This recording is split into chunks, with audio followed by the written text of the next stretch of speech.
आदिवासी एकजुटीचा आदिवासी एकजुटीचा जमीन आमच्या हक्काची नाही कुणाच्या बापाची, जमीन आमच्या हक्काची नाही कुणाच्या बापाची.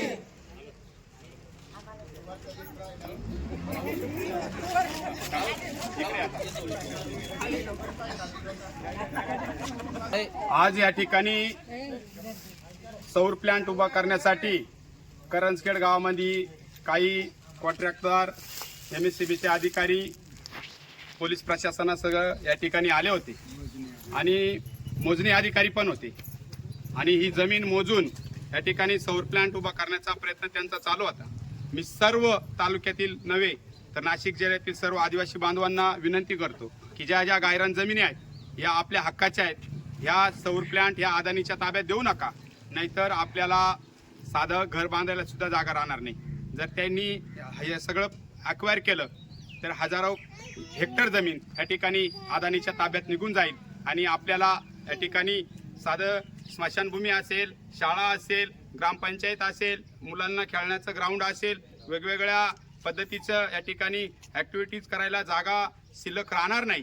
म्हणून मी सगळ्यांना विनंती करतो की जो या ठिकाणी आपल्या गावात गायरान जमिनीसाठी सौर प्लांट उभा करायला कोणी येत असेल सगळ्यांनी विरोध करा, यांना धुडकावून लागा. आज करंजखेडमधून हे अधिकारी आम्ही पळवून लावले आणि कुठल्याही प्रकारची जागा दिली नाही.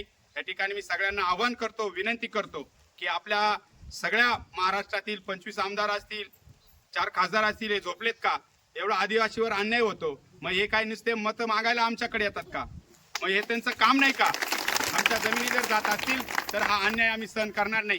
मी मंत्री महोदयाला विनंती करतो की आपल्या तालुक्यात या प्रकारचं काम आपल्या जमिनी जाऊन देऊ नका आणि शासनाला विनंती करा, तुम्ही पत्रावर करा, हे सगळं बंद करा. महाराष्ट्रात सगळं बंद करता तुमचा देवासारखा फोटो घरात लोक लावतील, त्याच्या पाया पडतील, असे या ठिकाणी मी मंत्री महोदयांना विनंती करतो.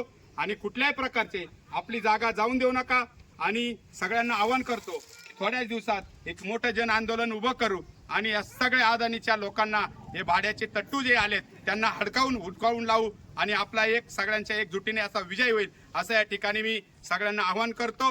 तुम्ही सगळेजण आलात, सगळ्यांनी एकजूट दाखवली आज, म्हणून आपली जमीन वाचली. म्हणून या ठिकाणी सगळ्यांचे आभारही व्यक्त करतो.